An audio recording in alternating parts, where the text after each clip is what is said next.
Assalamualaikum warahmatullahi wabarakatuh.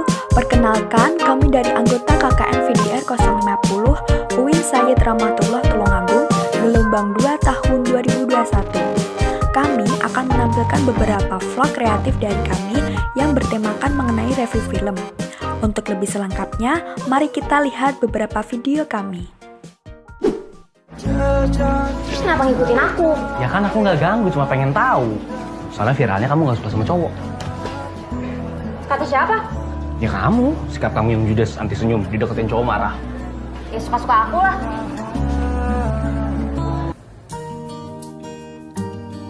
Film ini disutradarai oleh Herwin Novianto dan produser bernama Zairin Zain. Durasi film ini kurang lebih 1 jam 30 menit.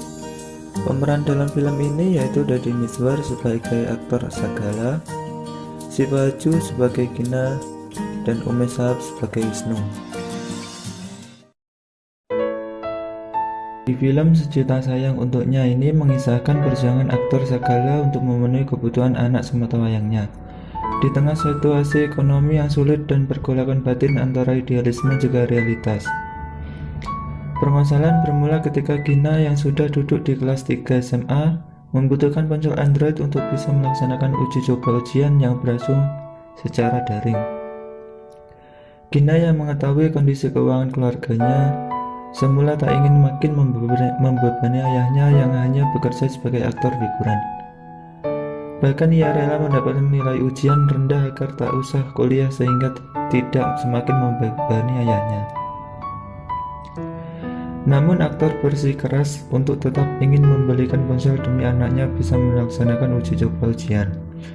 Ia juga memaksa anaknya untuk tetap kuliah meskipun pekerjaannya sebagai aktor figuran tak melulu mendapatkan uang. Situasi ekonomi yang makin mengimpitnya memaksa aktor untuk meninggalkan egonya yang tinggi sebagai mantan aktor berbakat untuk berhutang pada banyak pihak serta mempertimbangkan karir lainnya di usia yang senja. Sementara di sisi lain, Gina berusaha memahami sikap keras kepala dari ayahnya yang tetap ingin dirinya memiliki pendidikan yang tinggi, meskipun secara fakta amatlah sulit. Bahkan ia diam-diam berusaha mencarikan pekerjaan lain untuk ayahnya, namun tindakannya ini semakin membuat hubungan Gina dengan aktor yang saling menyayangi menjadi semakin rumit dan kompleks. Sementara itu, di tengah situasi panas dingin antara Gina dan aktor, ada sosok Wisnu yang terus memberikan perhatian kepada Gina dan berusaha bisa diterima bukan hanya oleh Gina, tetapi juga aktor. Sayangnya, di sepanjang film, naskah hanya berputar mempertontonkan ketidakmampuan aktor dalam memenuhi kebutuhan Gina. Naskah sama sekali tidak mengizinkan Gina untuk berjuang sendiri, semisal mencari uang sendiri atau mencari info beasiswa kuliah. Bahkan saya terkejut ketika di akhir film mengetahui bahwa ternyata Gina adalah bintang di sekolahnya. Keterlibatan Deddy Mizwar membuat perannya dikelilingi tokoh-tokoh yang membumi. Filmnya pun tidak lupa menyisipkan sindiran sosial yang kekinian. Salah satu yang paling mengena adalah sindiran atas sistem pendidikan terkini yang menyulitkan keluarga tak mampu. Selain itu, film juga mengangkat fenomena lebih banyaknya film-film dengan pemeran utama remaja di tanah air, yang menurut aktor merugikan pemeran senior.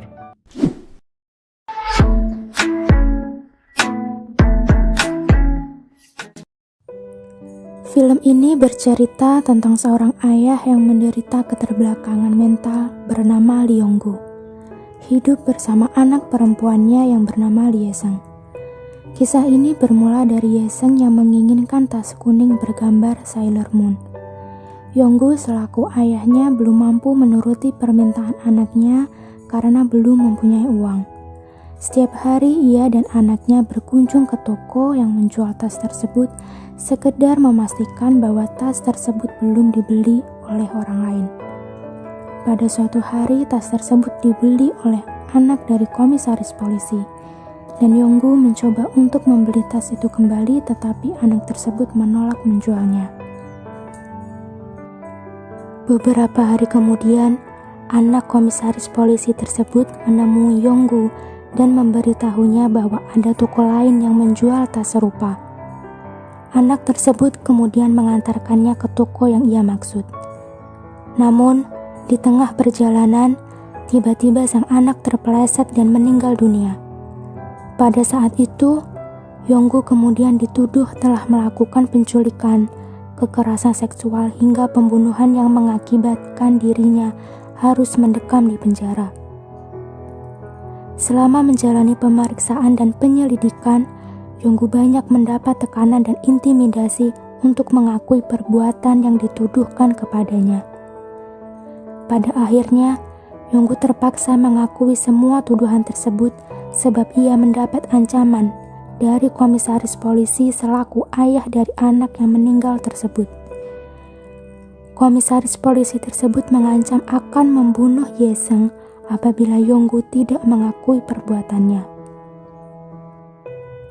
Mengetahui ayahnya berada di penjara dan tidak bisa merawatnya, Yeseng memutuskan untuk tinggal di panti asuhan. Suatu hari, Yeseng berkunjung ke penjara tempat Yonggu dihukum untuk mengisi paduan suara.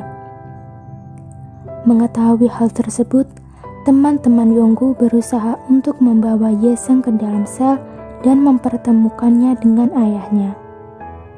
Yonggu akhirnya dapat bertemu dengan anaknya dan melepas kerinduan. Karena terlalu lama, Yeseng akhirnya tertinggal di penjara dan tidak bisa kembali ke panti asuhan. Selama beberapa hari, Yeseng terpaksa tinggal di dalam penjara bersama tahanan yang lain. Yonggu dan teman-temannya berusaha untuk menyembunyikan Yeseng supaya tidak diketahui oleh sipir. Pada akhirnya, kepala sipir mengetahui hal tersebut. Yonggu dan teman-temannya lantas dihukum dan Yeseng dikembalikan ke panti asuhan. Beberapa bulan di penjara, Yonggu akhirnya mendapat putusan dari pengadilan. Dia dijatuhi hukuman mati dan akan dieksekusi tanggal 23 Desember tepat di hari ulang tahun anaknya. Merasa iba dengan nasib Yonggu, kepala sipir lantas memberikan izin kepadanya untuk merayakan ulang tahun anaknya di dalam sel dan sekaligus menjadi pertemuan terakhir dirinya bersama anaknya. Yeseng pun tumbuh dewasa dan bekerja sebagai pengacara. Merasa apa yang terjadi kepada ayahnya adalah bentuk ketidakadilan, ia berusaha mengumpulkan bukti-bukti dan saksi yang kemudian diajukan ke pengadilan. Perjuangan yang dia lakukan pun tidak sia-sia. Hakim kemudian memutuskan bahwa ayahnya dinyatakan tidak bersalah. Pesan moral yang bisa diambil dari film ini yang pertama adalah perjuangan seorang ayah untuk anaknya yang tidak ada habisnya. Meskipun mempunyai keterbelakangan mental, namun tetap mempunyai naluri untuk menyayangi dan melindungi anaknya meskipun harus mengorbankan nyawa. Bagi orang tua, anak adalah prioritas utama yang harus dijaga dan selalu dibahagiakan. Kebahagiaan anak adalah kebahagiaan orang tua. Pesan moral kedua adalah anak tidak butuh kemewahan, yang dibutuhkan adalah kehadiran orang tua. Film ini membuka pikiran bahwa cara membahagiakan anak tidak melulu perihal banyaknya uang ataupun banyaknya mainan yang diberikan, melainkan kehadiran orang tua yang ada akan menciptakan kenangan indah bagi sang anak. Ketiga, kebaikan yang berbuah keindahan. Film ini mengajarkan untuk selalu berbuat baik kepada siapapun, tidak pandang bulu, sekalipun kepada orang yang telah menyakiti kita. Akan ada masanya kebaikan tersebut akan berbalik menolong kita. Kelima, manusia yang sering menyalahgunakan kekuasaannya. Kekuasaan yang diberikan kepadanya bukan senjata yang dapat digunakan untuk berbuat apa saja, untuk menindas orang yang lebih lemah. Kekuasaan yang diamanahkan kepadanya seharusnya digunakan untuk mengayomi dan memberikan keadilan kepada kaum yang lemah. Ketika melakukan kesalahan, juga harus berani mengakui kesalahan, bukan mengkambing hitamkan orang lain.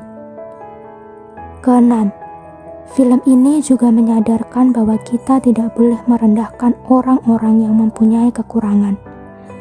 Mereka sama seperti manusia pada umumnya, mempunyai perasaan dan hati nurani yang bisa merasakan sakit ketika mendapat hinaan.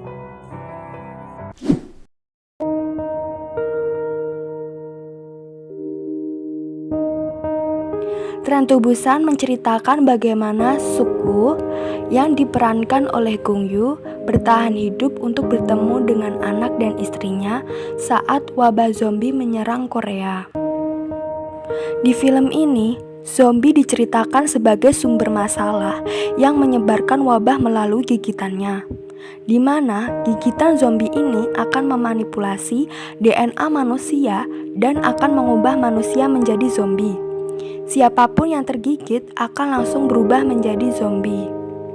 Dan sedangkan mereka yang berhasil selamat mencoba melarikan diri menggunakan kereta untuk mencari tempat aman.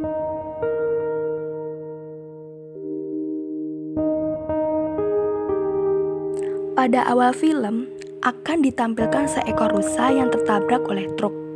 Ternyata truk tersebut sebelumnya melewati daerah yang mengalami kebocoran. Rusa yang tertabrak tadi tidak mati, melainkan berubah menjadi zombie.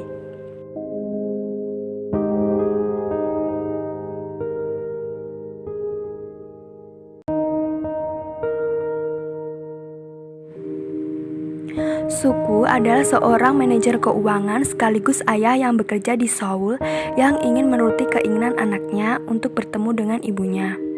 Terlebih hari itu ulang tahun Sun-an. Suk-woo menaiki kereta cepat dengan tujuan Busan untuk mengabulkan permintaan anaknya.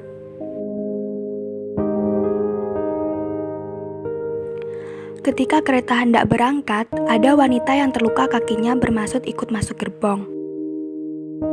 Kemudian, wanita ini berusaha menginfeksi seluruh penumpang di dalam kereta. Wanita itu menggigit pramugari dan menjadikannya zombie. Lama-lama, jadilah sebagian besar penumpang menjadi zombie dan berburu manusia secara bersama-sama. Seketika, virus zombie tersebar secara cepat dan masif. Kereta yang semula tentram dan damai berubah menjadi kendaraan yang memuat ratusan mayat hidup. Terjadilah perlawanan antara manusia sehat dengan zombie. Mereka berusaha sekuat tenaga agar zombie tidak masuk ke gerbong lain dengan mengunci pintu antar gerbong.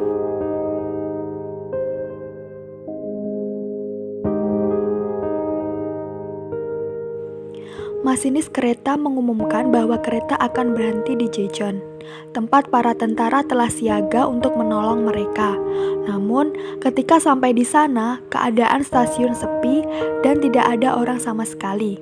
Ketika menyadari bahwa seluruh tentara telah menjadi zombie, mereka masuk kembali ke kereta api tersebut dan menuju Busan, tempat yang kebocoran virus itu dibersihkan.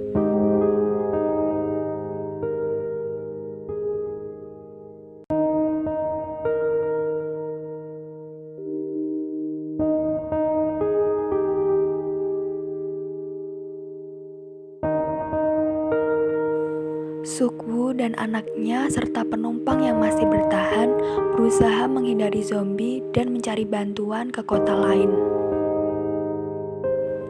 Dalam perjalanan tersebut, mereka diserang oleh sejumlah mayat hidup dan Suk-woo sempat digigit oleh Young-suk, yang akhirnya berubah menjadi zombie. Suk-woo terpaksa mengorbankan dirinya untuk melawan zombie agar anaknya tidak diserang zombie. Suk-woo mengajari Sung-kyun dan Sung-an bagaimana menghentikan kereta api sebelum ia meninggalkan mereka dan terjun dari atas kereta api yang berjalan.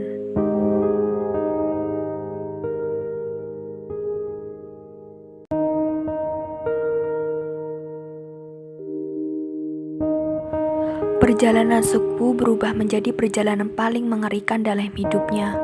Pada akhirnya ia harus mengorbankan nyawanya untuk menyelamatkan Sun-an. Meskipun bergenre thriller, Train to Busan syarat akan nilai-nilai kemanusiaan. Melalui ceritanya, penonton diajarkan untuk peduli, tidak bersikap egois, dan harus saling membantu walau dalam suasana genting sekalipun. Karena boleh jadi mereka yang mementingkan diri sendiri dan mengabaikan yang lain, justru malah tidak akan selamat.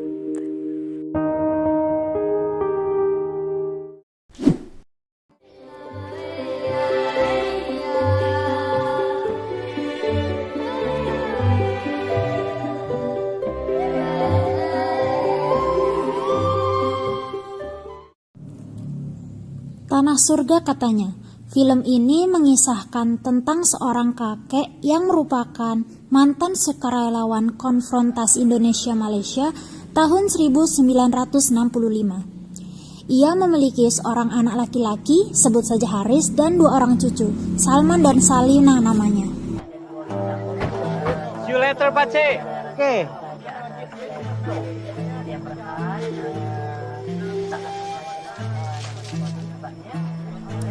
Suatu hari, Haris pulang dari perantauannya yang ingin mengajak ayah serta anak-anaknya ke Malaysia, karena di sana mereka akan hidup lebih layak dan ayahnya dapat dirawat dengan baik. Diketahui bahwa ayahnya memiliki penyakit jantung. Harapkan dari pemerintah, mereka tidak pernah memberikan apa-apa untuk ayah yang pernah berjuang di perbatasan. Aku mengabdi bukan untuk pemerintah, tapi untuk negeri ini, bangsaku sendiri. Tetapi, sang ayah memilih tetap tinggal karena ia mencintai tanah airnya, Indonesia. Salman pun memilih untuk menemani kakeknya, sedangkan Salina dibujuk Haris agar mau pindah ke Malaysia.